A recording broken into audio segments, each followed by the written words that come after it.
कोहिनूर कट्टाच्या वतीने या कार्यक्रमाचं 2 दिवसाच्या परिषदेचं आयोजन झालेलं आहे आणि जसं वीरेंद्र चित्रवांच्या प्रास्ताविकातनं त्यांची भूमिका कळली तसं आता कोहिनूर कट्ट्याच्या वतीने मी कृष्णकुमार गोयल सर तुम्हाला विनंती करते आपण आपलं मनोगत व्यक्त करावं. मित्र, हे बरेच दिवसापासून वीरेंद्रचं चाललं होतं की आपण असा एक कार्यक्रम 2 दिवसात शिबिर घ्यायला पाहिजे आणि त्या दृष्टिकोनाने आमची अनेक वेळा चर्चा झाली. कधी इलेक्शन्स, कधी सारखं काही ना काही निवडणुका आणि यामुळे हे पुढं जात गेलं. पण नंतर आम्ही तारीख ठरवलीच, म्हटलं कुठल्याही परिस्थितीत आपण याच्यावर चर्चा करू. आणि आपण पाहिलं असेल की आज आणि उद्या जवळजवळ 40 जण आपापली मतं आणि सर्व क्षेत्र आपण जवळजवळ त्यात घेतलेली आहे. आणि त्यामागचा उद्देश कारणही हेच आहे की खरोखर महाराष्ट्राची राजधानी ही भारताची सांस्कृतिक राजधानी व्हायला पाहिजे, हाच आपला सर्वांचा उद्देश आहे आणि त्या दिवशी आपण प्रयत्न करायचे. पुण्याने कायमच अनेक स्थित्यंतरं पाहिली आहे. ऐतिहासिक व पौराणिक म्हणून ओळख असलेलं हे शहर कालांतरानं विद्येचं माहेरघर झालं. 20व्या शतकाच्या शेवटी IT इथं आली. लवकरच भारतातील IT व इंडस्ट्रियल हब म्हणून ओळख झाली. FTI, NFAI व अनेक स्टुडिओमुळे इथे दर्जा चित्रपट निर्मिती इथं होत होती. गेल्या काही वर्षात एकेकाळी आपण टांग्यासाठी पुणे प्रसिद्ध होतं, मग सायकलिंगचं शहर म्हणून प्रसिद्ध होतं आणि हे आता पुणे मेट्रो शहर म्हणून प्रसिद्ध झालं आहे. पुण्याचा असा प्रवास असला तरी गेल्या शेकडो वर्षापासून सांस्कृतिक पुणे ही ओळख कायम आहे. आपण महाराष्ट्रात कुठेही गेलो तर ते म्हणतात पुण्यात जेवढे कार्यक्रम होतात किंवा पुण्यात जे रसिक आहेत, विद्वान लोक आहेत, ते आणि चोखंदळ आहेत, टीका करायलाही घाबरत नाही. तर त्यामुळे आपली ही पुण्याची ओळख संपूर्ण महाराष्ट्रात मी अनेक कार्यक्रमामध्ये ऐकत असतो. प्रदीपजी नेहमी उदाहरणं देतातच त्याची. आणि या गोष्टीचा आपल्याला खरं म्हणजे मनापासून अभिमान वाटतो.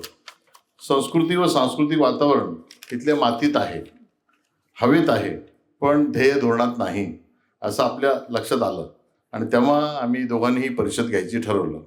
ही एक सुरुवात आहे.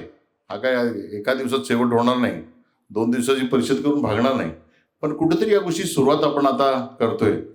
आपल्या सर्वांच्या सहयोगाने याचं चळवळीत रूपांतर करून हे शहर भारताची सांस्कृतिक राजधानी घोषित होईल ही आमची, तुमची सर्वांची तीव्र इच्छा आहे आणि त्या दृष्टीने आपण प्रयत्न करायचा आहे. कोहिनूर ज्या शेतात काम करतं म्हणजे माझा बिझनेस, तिथे गुणवत्तेला खूप महत्त्व आहे आणि आम्ही त्यासाठी दिवस रात्र झटतो. कला क्षेत्राचे असंच आहे. कोणती कला आत्मसात करणं हे अथक प्रयत्न आणि रियाज यातूनच शक्य होतं. त्या सोयी सुविधांची साथ लाभली तर उत्तम कलाकृती व कलाकार व कलाकृती उभे राहते. आमचं मागणं हेच आहे की इथे कला आहे, कलाकार आहेत, रसिक आहेत, पण फक्त शासनाची उत्तम सुविधा देऊन संधी निर्माण केली तर कला क्षेत्राचं खूप मोठं भलं होणार आहे. जसं सांगितलं वीरेंद्रनी आत्ता की 50 वर्षांनी पुलंनी बालगंधर्व बांधलं, पण पुलंनंतर एवढे मोठमोठे साहित्यिक झाले. आपण काय केलं पुण्यासाठी? आपण आता ते बालगंधर्वाचं डेव्हलपमेंट करायला झालं तर अनेक विरोध झाला, नका करू.